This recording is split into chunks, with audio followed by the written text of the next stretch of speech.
Hello and welcome to Unworthy History. Today we got some actual history for you from this book right here, Indian Depredations in Texas by J.W. Wilbarger, published back in 1889. Now this story today takes place in Bell County, Texas, near present-day Belton, Texas. It's called The Heroic Defense of the Taylor Family.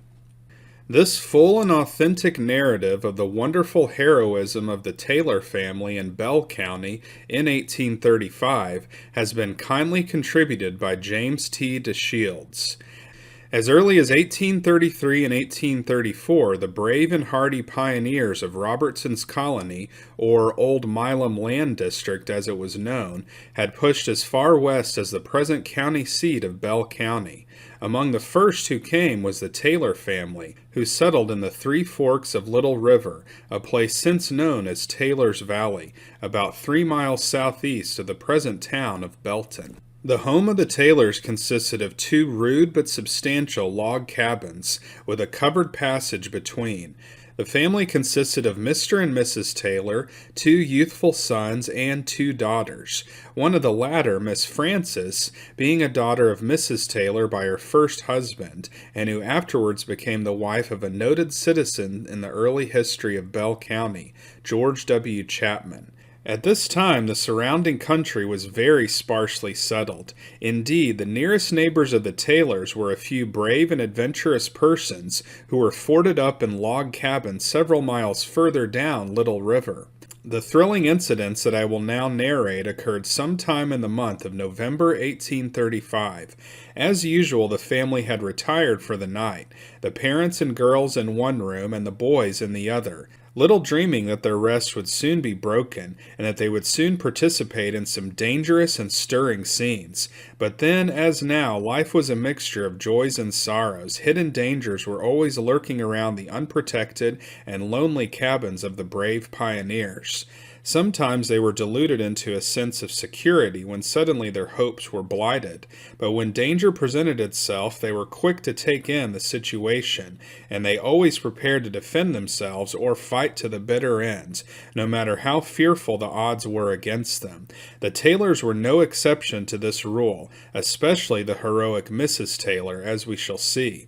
It was a bright moonlight night about 10 o'clock when 11 Indians made an attack on the house. The first intimation that the family had of the presence of the enemy was the fierce and continued barking of a faithful watchdog, which the Indians soon quieted by sending an arrow through his heart. The attack now commenced in earnest. A stalwart Indian presented himself at the door, violently shaking the shutter and demanding admittance. Silence gave no consent, and he next inquired in broken English, "How many men in house? Open door and give poor Indian some tobacco. Friend, no want to fight." Mr. Taylor then answered, saying there were 10 men in the house, that he would open no door and had no tobacco for Indians. At the same time, through a crack in the wall, he gave him a terrible thrust with a sharp board in the stomach, which caused the Indian to yell and hastily retreat. At this instant, Mrs. Taylor threw open the door leading across the hall and commanded the boys to come into her room, which they hastily did amid a perfect shower of balls and arrows. The door was now securely fastened and a table placed against it, upon which the youngest boy, only 12 years old, was mounted with a gun and instructed to shoot through an open space about 4 inches over the door whenever an Indian should appear. For once the child found this space a great convenience. He often thought, no doubt, that the wind whistled unmercifully through the opening, but now it was a blessing. A big Indian who had procured an axe from the woodpile started towards the door, and had reached the passage between the 2 rooms when, remembering his orders, the child fired and the Indian dropped dead. Seeing the fate of his comrade, another Indian rushed up and attempted to drag the dead one away, but with the same accuracy of his little son, the father fired, felling his Indian, who fell mortally wounded across the first one. At this juncture, the family found that they were without bullets, but they were equal to the emergency. A few live coals remained in the fireplace, and Mrs. Taylor and the girls immediately commenced to mold bullets. However, the two last shots of the Taylors had been deadly, causing the surviving Indians to be more cautious and to change their tactics.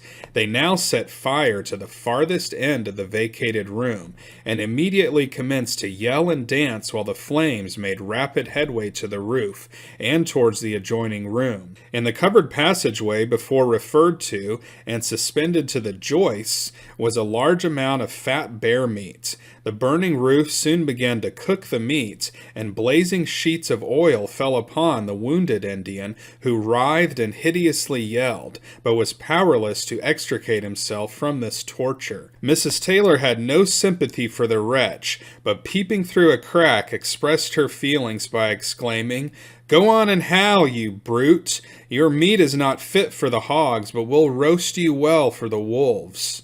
But the flames were rapidly spreading, and soon the entire building would be consumed along with its inmates.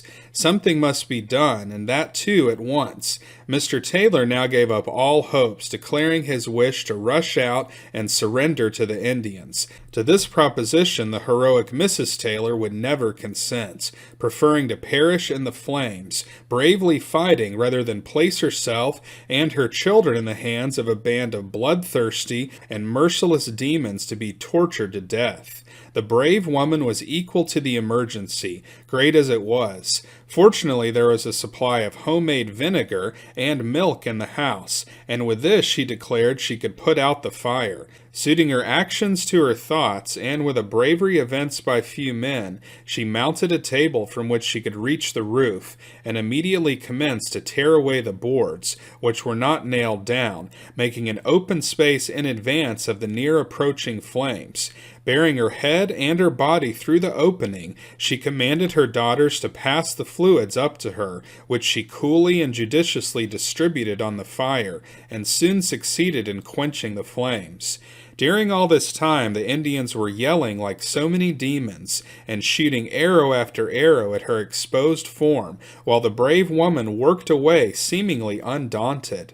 Surely Mars smiled on her that day, for while many arrows were hanging in her clothing, she was unharmed. This was indeed a true heroine, a woman rushing into the very jaws of death to save her children and her husband. While Mrs. Taylor was thus engaged, Mr. Taylor and the eldest boy were not idle, each succeeding in wounding an Indian as they came within the range of their guns.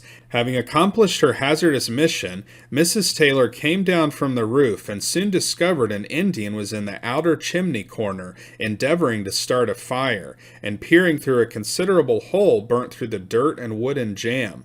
Seizing a wooden shovel, she threw into his face and bosom a shovelful of live coals and embers, causing him to retreat, uttering the most agonizing screams, to which she responded, "Take that, you scoundrel!" It was said afterwards that her warm and hasty application destroyed his eyesight. Seeing their plans thus defeated, 2 of their braves having been barbecued, 2 severely wounded, and 1 suffering considerably in the abdominal regions, and another much disfigured in the face and defective in eyesight, the Indians withdrew a short distance, held a council of war, and soon concluded that it was best to beat a hasty retreat and seek others more easily devoured. An hour or so later, the heroic family might have been seen wandering about in the darkness of the forest, making their way down Little River towards the nearest neighbors at the log fort above mentioned. Their thrilling and seemingly marvelous escape was soon related, all of which was fully verified by a small company of men who visited the scene of the late terrible action on the following day, finding everything in status quo as described by the Taylors. This thrilling episode in the bloody history of Old Bell County occurred more than 53 years ago of this writing. Today, a thriving town of 5,000 population bursts upon the vision of the writer as he stands upon the spot once covered by the Taylor cabins, meandering over the bloody past, wondering at the present, and guessing at the future.